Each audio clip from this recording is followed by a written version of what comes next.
جس میں حلق کے اندر ایک آرٹیفیشل اوپننگ بنائی جاتی ہے تاکہ مریض کو سانس لینے میں مدد مل سکے یا الٹرنیٹیو ایئر ویز بنایا جا سکے۔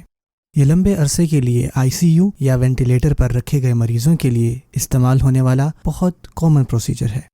ٹریکیوسٹمی کی انڈیکیشنز۔ ٹریکیوسٹمی کی ضرورت پڑ سکتی ہے جب نمبر 1 کسی قسم کی اپر ایئر وے obstruction ہو، جیسے کہ لیرنگس کینسر یا لرنجل ایڈیما وغیرہ ہو۔ نمبر 2 اگر مریض ریسپیریٹری سیکریشنز کو ریموو کرنے سے قاصر ہو، مثال کے طور پر کوما یا ریسپیریٹری مسل پیرالسس میں، ایسے مریضوں میں ٹریکیوسٹمی کے ذریعے سے سیکریشنز کی سیکشننگ کی جاتی ہے اور ٹریکیوسٹمی کے کف سے ایسپیریشن کا خطرہ بھی کم ہو جاتا ہے۔ نمبر 3 اگر مریض کو ریسپیریٹری انسفیشنسی ہے، جیسے کہ کرونک لنگ ڈیزیزز میں، ٹریکیوسٹمی ریسپیریٹری ڈیڈ اسپیس کو ریڈیوس کر کے آکسیجن وینٹیلیشن میں بھی مدد کرتا ہے۔ Number 4 prophylactic measures. وہ مریض جو لمبے عرصے سے اینڈو ٹریکیل ٹیوب کے ذریعے سے میکینیکل وینٹیلیٹر پر ہوتے ہیں، ان میں ٹریکیل سٹینوسس کا خطرہ ہوتا ہے، تو ایسے مریضوں میں ٹریکیوسٹمی کی جاتی ہے۔ نمبر 5 بعض دفعہ اس کو کسی دوسرے پروسیجر کے حصے کے طور پر کیا جاتا ہے، بعض اوقات جنرل اینستھیزیا کے ایئر وے کو حاصل کرنے کے لیے کیا جاتا ہے، یا ایز اے پریکاشنری میجرز، خاص کر ان مریضوں کے لیے جو گردن کی سرجری کرواتے ہیں۔ اس کی کئی اقسام ہیں جو مریض کی حالت اور اس کے علاج پر انحصار کرتی ہیں۔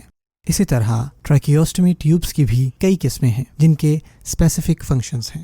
ٹریکیوسٹمی پروسیجر کے کامن ٹائپس میں نمبر 1 ایمرجنسی ٹریکیوسٹمی آتی ہے، number 2 elective tracheostomy, number 3 permanent tracheostomy, number 4 percutaneous tracheostomy, mini tracheostomy, جس کو کرائکو تھائرائیڈوٹمی بھی کہتے ہیں۔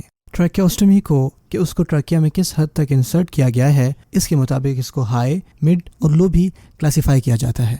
ٹریکیوسٹمی ٹیوبس کی ڈفرینٹ ویرائٹیز میں شامل ہیں cuffed, non cuffed, double lumen tubes, tubes with speaking valves, metallic tubes اور وغیرہ وغیرہ۔ یہ پروسیجر زیادہ تر جنرل اینستھیزیا دے کر کیا جاتا ہے، لیکن ایمرجنسی کیسز میں صرف لوکل اینستھیزیا دیا جاتا ہے۔ اس کے پروسیجرز کی کئی ٹیکنیکس ہیں، لیکن زیادہ تر یہ سٹیپس فالو کیے جاتے ہیں۔ مریض کو سیوپائن پوزیشن میں لٹا دیا جاتا ہے، جس سے گردن تھوڑی سی لمبی ہو جاتی ہے۔ گردن کی سکن پر ٹرانسورس یا لانگیٹیوڈنل انسیجن لگائی جاتی ہے، پھر سبکٹینیس فیٹ اور پلیٹیزما کو کٹ کیا جاتا ہے۔ گردن کے اسٹریپ مسلس کو ریٹریکٹڈ یا ڈائسیکٹ کیا جاتا ہے۔ تھائرائڈ گلینڈ ہونے کی صورت میں اس کو اپورڈ ڈسپلیس کیا جاتا ہے یا کٹ کر دیا جاتا ہے۔ اس کے علاوہ بلڈ ویسلز کو بھی ٹائی اپ کر دیا جاتا ہے۔ ٹریکیا پر انسیجن لگائی جاتی ہے اور ایک سوراخ بنایا جاتا ہے جس میں ٹریکیوسٹمی ٹیوب کو داخل کیا جاتا ہے۔ اس کے بعد اسکن انسیجن کو بند کر کے ٹریکیوسٹمی ٹیوب کو گردن کے ساتھ سٹیچز کے ذریعے ٹائی اپ کر دیا جاتا ہے۔ کیئر۔ ٹریکیوسٹمی پروسیجر کے بعد کچھ احتیاطی تدابیر اور خیال رکھنے کی ضرورت پڑتی ہے تاکہ اس ٹیوب سے بنا کسی کمپلیکیشن کے مکمل فائدہ اٹھایا جا سکے۔ ٹریکیوسٹمی ایئر کو نیزل اور اورل پیسیجز سے بائی پاس کراتی ہے، اسی وجہ سے ٹریکیوسٹمی سے داخل ہونے والی ہوا صحیح سے ہیومیڈیفائی نہیں ہوتی۔ اس خشک سانس کی وجہ سے ٹریکیل اریٹیشن اور سیکریشن کی پروڈکشن بھی بڑھ جاتی ہے۔ یہ سیکریشن ٹریکیل ٹیوب کی کرسٹنگ اور بلوکیج کر دیتی ہے، اور سب سے پہلے اس بات کا خیال رکھا جائے کہ ٹریکیل ٹیوب کے ذریعے سے سیکریشن کی سکشننگ کی جائے۔ اس کے علاوہ اس ہوا کو ہیومیڈیفائی کیا جاتا ہے، اور یہ ہیومیڈیفائر اور سٹیم کو مریض کے بستر کے نزدیک رکھ کر کیا جاتا ہے، یا پھر ویٹ پورس کورس کو ٹیوب کے ساتھ لگا دیا جاتا ہے۔ اور نمبر 3 مریض کی ریگولر سپرویژن کرنا اور یہ دیکھنا کہ ٹیوب ٹھیک طریقے سے کام کر رہی ہے یا نہیں۔ ٹریکیوسٹمی ووکل کورڈز کو بائی پاس کرتی ہے، اس لیے مریض ٹھیک طریقے سے بات نہیں کر پاتے۔ اس صورت میں ایک نوٹ پیڈ اور گھنٹی مریض کو دی جاتی ہے تاکہ وہ اپنی کمیونیکیشن ٹھیک سے کر پائیں۔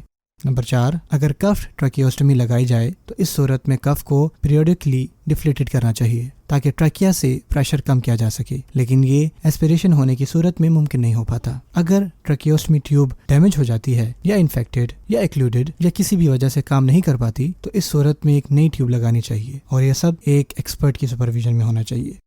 کمپلیکیشنز۔ کسی بھی دوسرے انویسیو پروسیجر کی طرح ٹریکیوسٹمی میں بھی کمپلیکیشنز آتی ہیں۔ جو سراؤنڈنگ سٹرکچرز ہیں وہ سرجری کے دوران ڈیمیج ہو سکتے ہیں، اور اسی وجہ سے ٹریکیوسٹمی سائٹ پر بلیڈنگ ہو سکتی ہے، اور ٹریکیوسٹمی ٹیوب کی سیکریشن اور کلوٹس کی وجہ سے بند ہو جانا۔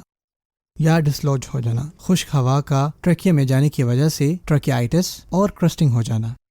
شروع میں سانس لینے میں مشکل ہونے کے ساتھ ساتھ ایپنیا بھی ہو سکتا ہے۔ سرجری کے زخم کی وجہ سے ٹریکیا اور لنگز میں انفیکشن بھی ہو سکتا ہے۔ ڈی کینیولیشن، مریض کے صحت یاب ہو جانے پر اس کو ٹریکیوسٹمی کی ضرورت نہیں رہتی، اس لیے ڈاکٹرز اس پر ڈی کینیولیشن ٹرائی کرتے ہیں۔ ڈی کینیولیشن کی مدد سے مریض واپس سے نارمل سانس لے سکتا ہے اور اس میں ٹریکیوسٹمی ٹیوب کو ریموو کر دیا جاتا ہے۔ ٹیوب کو 24 گھنٹوں کے لیے بند کر کے مریض کی حالت کو آبزرو کیا جاتا ہے۔ اگر وہ نارملی سانس لے رہا ہو تو ٹیوب کو ریموو کر دیا جاتا ہے اور زخم کو ٹانکے لگا کر بند کر دیا جاتا ہے۔